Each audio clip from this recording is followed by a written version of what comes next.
to our board meeting here today. We have business to conduct. First order of business is a review of our meeting from minutes from our last meeting on Tuesday, January the 12th. Is there a motion to accept the minutes? So moved. Second. Motion second. All in favor, signify by saying aye. Aye. This passed. Next one is the annual report by the Rec Council of Greater Kansas City. Yes, Commissioners, the board entered into a MOU with the Rec Council back in July of 2014, and one of the items within that is to ask for an annual report, and that's what your agenda item is, and Mark Boland is going to kick it off. Thank you, Director Henry. Mark Boland, ADA Compliance Manager for the department and the President of the Recreation Council of Greater Kansas City. First, we'd like to just thank the board, thank the Director for allowing us to enter into this agreement with the department. It has certainly expanded the Recreation Council's reach in terms of providing persons with disability services and added capacity, and I think a quality of life that perhaps they didn't have before, but now they do as a result of the services. So we want to thank the department for working with us to do that. Today I have with me Rick Mausick, who is one of our board members, and Richard Patterson, and I have Jennifer O'Million, who is the executive director. Jennifer will kind of give a little bit more information about what we've done over the past year in terms of impacting, again, the lives of persons with disabilities. I think it's our mission, maybe just to say that, is to enhance the quality of life for persons with disabilities through recreation and leisure. I mean, that's so compatible with the department, so it was a no-brainer for us to come up with this memorandum of understanding to move forward and add capacity.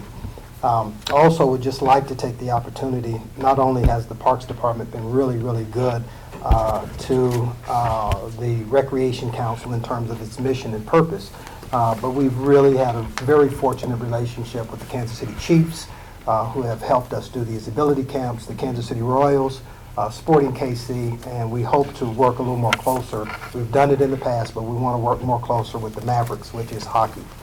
So in the years that we've been in existence, since 2012, we entered into this memorandum of understanding, I think, with the board. In 2013, we've done some really remarkable things with programming and with services. And obviously, as the city looks to continue, the city as a whole, continue to provide or at least eliminate barriers throughout the city for persons with disabilities, I think that the Parks and Recreation Department has taken the lead in all respects of that barrier removal, not only facility-wise, but with programs and services. And we hope that as we move forward with the final years of this memorandum of understanding, we'll continue to do that, and that is taking the lead as a department and providing access for persons with disabilities. So with that said, there's a packet that we've provided you guys. Jennifer's going to kind of take you through that a little bit. Then we'll talk a little bit about some of the funding sources and some of the projects that the Recreation Council is currently undertaking to further that access for persons with disabilities into services and programs. So maybe. Hello. Hello. So in our packet, we were able to put this together this year, so we're excited about that. It's just some basic information, and I'm just going to go over pretty much just our achievements over the last few years and talk a little bit about our camps. Since 2012, we've been able to serve nearly 2,500 individuals along with families and friends, teaching them a variety of recreation and leisure activities through our ability camps and ability day. And that's working again with the Chiefs, Sporting KC, Royals, and Mavericks. And then we also do an ability day, and that's where we have different activities set up where people can try out different things, and where local sports figures and mascots and Chiefs play 60 different vendors will come out, food, and basically people with disabilities can try out hand cycles, basketball, dance, all different kinds of things like that. And it's just a really fun day. And we've done that each year, and we just partner with all kinds of different organizations to do that. In addition to our events, we also provide online resources through our website, social media. We do community networking meetings, and we have community conversations. And you can find all these things on our website at www.rcgkc.org. And we've been able to be fortunate enough to receive continued funding through the Healthcare Foundation and UMB over the last few years. So we really appreciate that and our partnership with the Kansas City Parks Department. So with that, I'm going to turn it over to Rick Melsick to talk a little bit more about our partnership with the Healthcare Foundation.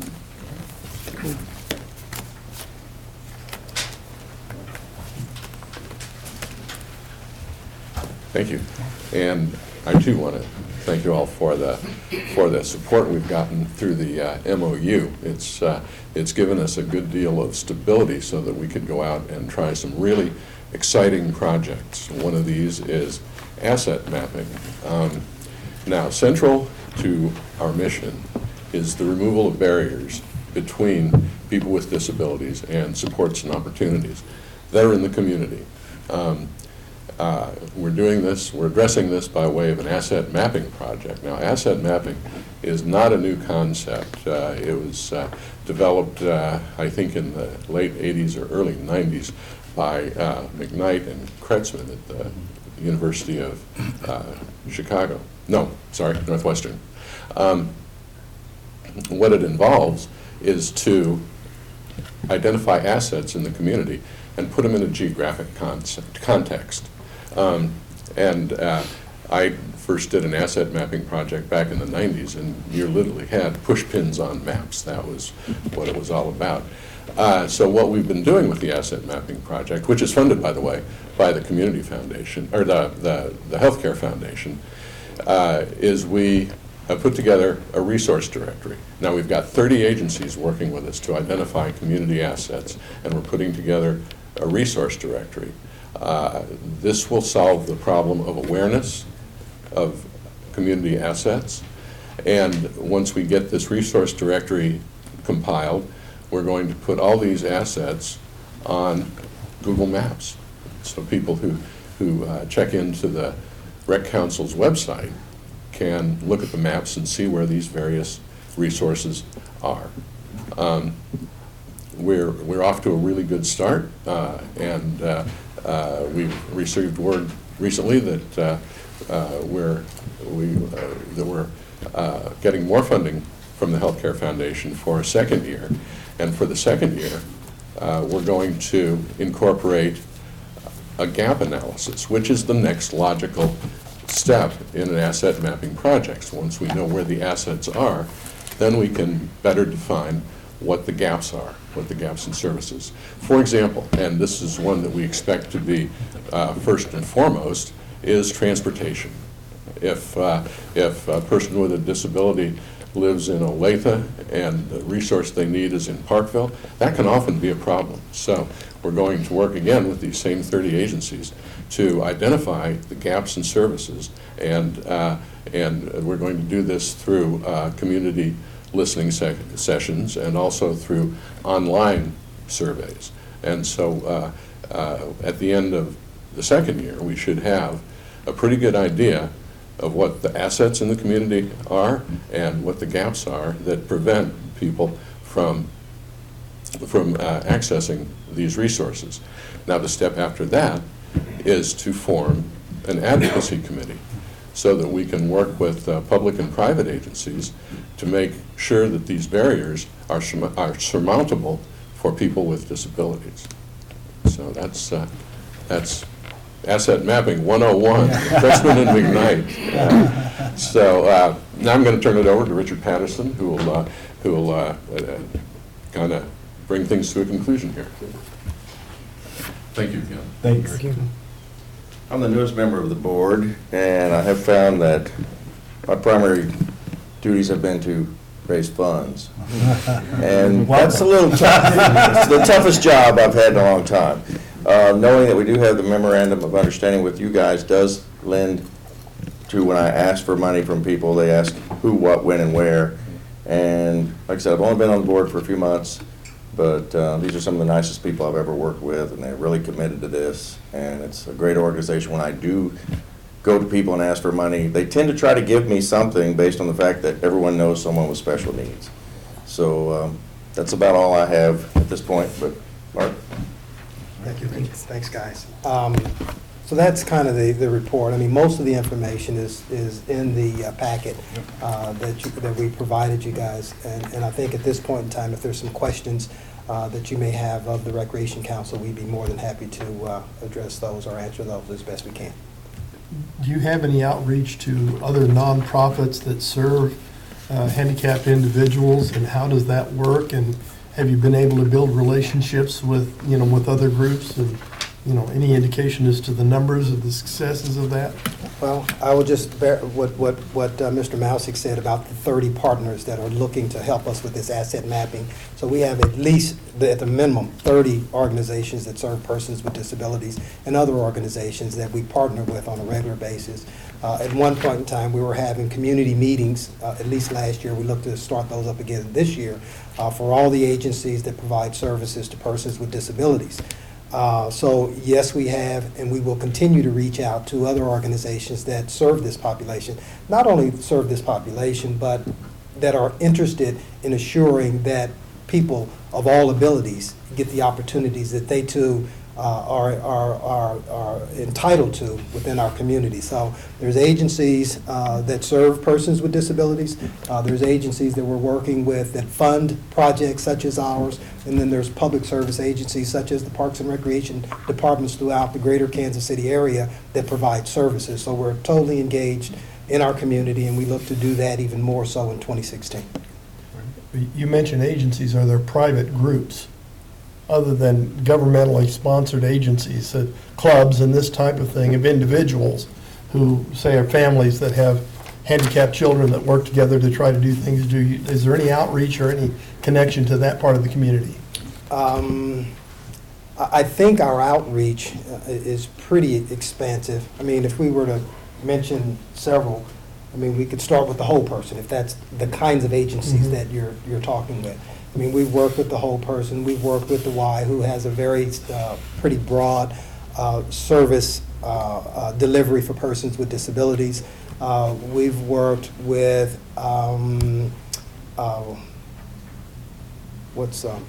Barry's, not Barry. Alpha Point. So yeah, we're really tied into a lot of different agencies. And again, as we continue with this asset mapping project, we'll be reaching out to even more.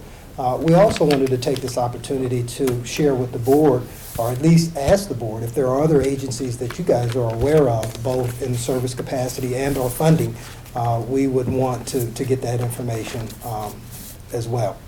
We also have in the back of our packet a sponsorship packet that I know each of you guys are associated with some wonderful organization that may be interested in looking at our sponsorship package. So we think we have all the bases covered. Obviously, this memorandum of understanding allows us to do more, and that's what we look to do. Well, I volunteer for Mid-America Games, and that's the kind of organization I'm talking about. Okay. Okay. We have over 800 people on our mailing list. Great. Families, organizations, cities, all over the, that helps. But anybody prefer, absolutely. Any other questions, comments? Thank you all for your report, and thanks for all the continued partnership with us. So. Thanks, guys. Appreciate it. Okay. Appreciate it. Okay, next order of business, resolution number 30551. Yes, Commissioners, this is an event that I've involved in, I guess, a few years now. down on the Tice Park Mall, and this is New Belgium Brewing is actually who we're working with on this. They do this film clip, which are showing movies. Also, they ride your bike in and sample some New Belgium brew, which I believe is Fat Tire, if I'm not mistaken, is what they brew. Yes, they So- do. And Terrence is doing some training today, so I don't know, were you going to cover this, Terry? If you have any questions, it's pretty standard, but if there's any questions, Terry will answer them. Yeah, this is a free event to the public, and the proceeds from this go to Bike Walk KC, the proceeds from the concessions that they sell. So pretty standard agreement. As Mark says, we've done it a few years now. Is this the one that had the valet bike parking? Yes, they do Valley Bark biking, yes, they do that. It's down there in Tice It was Park. really successful, the valet. I Yeah, it's heard. been pretty successful, and it's part of the way they raise a little bit of money for it, too. I believe you. I had another joke. in So my glad you mind. knew the answer to that, because I did not know that. Yeah, bike walks, that's who benefits from it, and we get paid for it, too, so. If you're riding your bike after you drink, Thank you. is that considered drunk driving? You shouldn't ride your bike if you've been drinking. I'm just saying, I mean, I don't know. Okay, so with that, is there a motion to approve the resolution? So moved. Is there a second? Second. All in favor, signify by saying aye. Aye. Resolution passes. So we're going to now take the next series of resolutions, resolution number 30552 through 30559, since they're very similar in nature, and they're basically an agreement for sidewalk cafe services on properties ranging throughout the city, and so with restaurants and cafes and bars, and Yeah. just have it as one motion, if that's okay. Yeah, and, I mean, if, like I said earlier, I think we answered questions. Forrest is Yes. handling this, as you can see, and we would recommend approval of all of those that are listed 4 through 11. Okay. Would anybody like to make the motion? So moved. Second. Motion second. All those in favor, signify by saying aye. Aye. Aye, very good. Those are approved. Resolution number 30560. Yes, Commissioners, this is a maintenance agreement for some property at 3612 Carnes, and Travis is handling this, and Travis, can you explain this to us? Please? Tell us what this is all about. Yeah, what are we doing here? Absolutely. Good afternoon, Commissioners. Afternoon, sir. The agreement with 3612 Carnes Boulevard is a combination of a covenant to maintain certain features, stormwater management features, and parking lot, and curbs, and walls, and railing, and so forth, that are located on park property in that, as well as the license aspect of it, which allows use of that property. Before the current owner, sometime in the past, we haven't narrowed down the date, but sometime in the past, there were certain features built on park property in that location that serves the buildings down in that valley where the Huff project is located. And whenever Huff moved in, I believe it was late 2013, early 2014, and started doing renovations on the project and so forth, and wasn't too long afterwards, it was pretty soon after they moved in, there was a very large storm event that caused flooding down in theirs. And so they immediately started working on stormwater features and so forth, had the Water Services Department down there, city planning, folks from the city manager's office, mayor's office, and so forth involved, trying to resolve this issue and see what would work best in that area. What resulted was improvements made both on their property, on Parks property, and in the right-of-way, and then in the other public right-of-way just to the west of this property, and which allowed them to move forward and expand their building and operate a business out of it. So that's kind of the background of this agreement, and as you can see, they intend to be there for quite a while, and the initial term is 5 years, and they've asked to have 9 additional automatic renewals after that, which would effectively make it a 50-year agreement if there were no changes or modifications to it. But as with any of these license agreements, there's opportunities to make changes every year as far as if conditions change and that sort of thing on site, and just follow the procedures outlined in the agreement. So that's where we're at. Cool.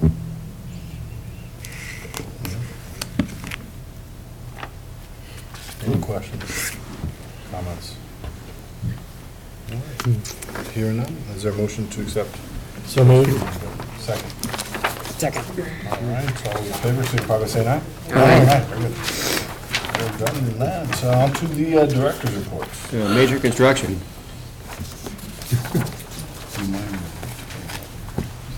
Well, let's do the marketing report first. You want me to do that too? Yeah, I want to see you walk back and forth. Now, go ahead, Travis.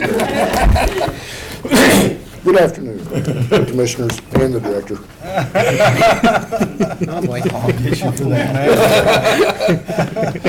What you have before you is a copy of the House Bill 1820. It's Yeah. a bill in the Missouri House that you may be aware of if you're involved in land transactions and so forth. It has to do with condemnation proceedings. Chapter 523 of the Missouri statutes pertains to condemnation proceedings and how condemnations are handled in the state. And within this bill, there's various sections that are being modified. Some pertain to us more than others. The first section, 523-039, the addition to that section really dealt with the condemnation of property for purposes of high voltage transmission lines, which really doesn't impact us that much here except in conjunction with development projects. The ones that have the most impact on us are the next sections, 523-051, 523-060, and 523-265. 051 and 0630, 060, excuse me, changes the way in which property is paid for. And the difference that was brought about by this is in the event, I included a basic example there, in the event that the city would have a property appraised for right-of-way and make a fair market offer of $100,000 on that property. And the property owner said, no, I don't agree with that. You move forward with the condemnation. The judge would appoint a commission, and then the commission would review the case, and the commissioners come up with a commissioner's award. If that award is more than 25%, 20%, if it's more than 20% of the offer that you made, you pay the commissioner's award plus triple the difference in the amount and the legal fees incurred by the other party. So the example would be if you made the offer of $100,000, the commissioner's award comes back at $125,000. You're thinking, well, that's only $25,000 difference. Well, it's 25%, so it throws you into that category. So triple the difference would be $75,000 added to the $125,000. So now your cost to pursue that would be $200,000 plus the legal fees. So this is something that it's on not just the city's radar, MoDOT as well, and it impacts all of us. Talked to the law department, and Dustin Johnson indicated, Bill Gary's plugged into this, and making the lobbyists in Jeff City aware of this as well, to try, if they can't modify this, if ideally it would just go back to what the statute was. Yeah. If they can't get that done, they'd like to modify this in a way that wouldn't make it so onerous on condemning authorities. So where is this has it been assigned to committee, or, I mean, does it have any legs or not? As of the 12th, it had not been assigned to a committee. And it's new this year? It hasn't been Excuse me, filed in the it has past? been assigned to a committee, but there's not been a Not on committee calendar. hearing. I'm sorry. But new this year. Where's the sponsor from? No. No other co-sponsors? All I know, the sponsor was What? Representative McGow, Joe Don McGow out of District 39. That's Okay. all the information I had on it as far as it didn't list co-sponsors on the bill information. Yeah. I'll look at this, since what I do for a living, so I'll look at it and Please, thank you. I'll talk to you about it. Let me know if you have anything more on it too. Very good. You don't know Joe Don, personally, you know? I know of him, I don't know him personally. We're curious. Thank you. Okay, Heidi. Thanks, Travis. Thank you, Travis. No pictures. Good afternoon. Good afternoon. Hi, thank you. Let's see, since we were last together, we had our Martin Luther King Day events. We had the nature walk along Brush Creek, and it was barely into the double digits this year. So we had quite a much smaller turnout, but it was still an enthusiastic group made up of 20 adults, two kids, and one dog. Hey, all right. So, but there's some really cool footage that one of the drone companies came out and took, showing Cool. really beautiful frozen Brush Creek. There seems to be one dog. Yeah, one dog. He's very familiar looking. Was he? No, it wasn't my dog. Oh, it's not yours? Not my Oh, I dog. thought it was. No. Okay. I've seen She it wasn't several going out in times. that cold weather. Yeah, so anyway, I'd like to thank the Heartland Conservation Association for working with us on that.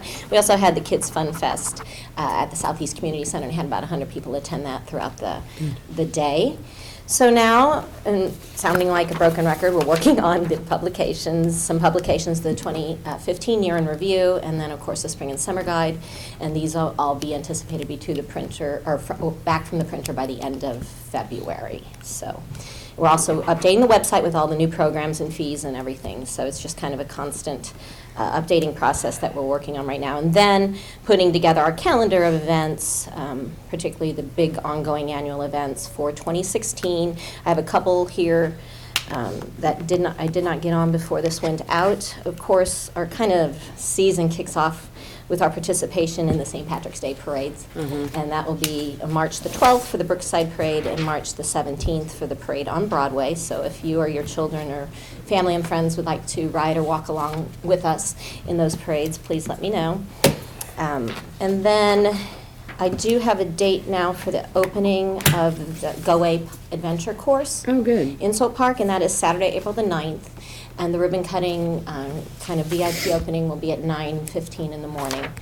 And so you all be invited to that and go cut ribbon, say a few words, and then ride some zip lines if you want. Yeah, my boys are super excited about that. Good. That is the Saturday, like I said, the 9th. The rain date will be the following Saturday, the 16th, if the weather is inclement. They do plan to actually open on the 10th to the public either way. And then, of course, we're going to have a Discover Day again in the spring to introduce the new spring and summer programming at our community centers. And then it all really kicks off with Fountain Day, which we're still trying to determine where it will be. Yeah, we're kind of going a little bit back and forth between Volker and Children's. Yeah. Oh, Yeah. okay. It is So children's. it's all about scheduling and getting the work done. Right. And So weather we're and everything. So Back and forth. but we'll keep you It'll be one apprised. of those two. We've also gone ahead and set a date. Do you recall last year we introduced a new event, which we then postponed because of the calendar and just too much going on, which was the Swope Park Sports Crawl. We're working with the KC crew on that again. This year, we've scheduled it for Saturday, May the 21st. We're going to do it in the afternoon in Swope Park, and that is 3 holes of regular golf, 3 holes of foot golf, and 3 holes of disc golf. Oh, that's cool. Yeah, so we'll shuttle people around the park and kind of get a taste of all the sports, many of the sports activities you can do there in Swope Park. So that'll be fun. Will we use our bus? Yep. Good. Electric bus. We are. And that electric bus goes in the St. Patrick's Day parades too. Oh, good, that's right. We're very green. Getting there. So, anyway, our website numbers for December were down from previous months, but it's December, but still up from previous years of the month of December with about 26,000 visits. And then, of course, we keep increasing our numbers on social media kind of substantially. So it's pretty cool to see. Thanks, Heidi. Thank you.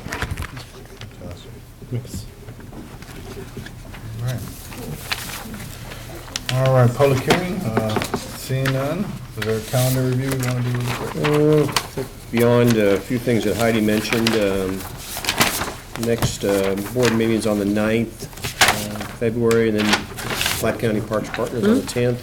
That's my brother's birthday, one of my birthdays. Christmas holiday, February 9th. Starlight Board meeting, FOTS Board meeting. That's pretty much what's on the February calendar right now. Parks Partners is a different location. Yeah, we What? moved, yeah, the Parks Partners, we no longer can go to Granite City. I think we're going to the Hereford House. That's what it says on Oh, here. you poor guys. Yeah, Hereford, yeah, we had to, Platts, the Platt. had to relocate. Platt Parks. So- Anyway, that was it. Poor guys, I don't Change know. it. All right. Anything else? No, do you want to?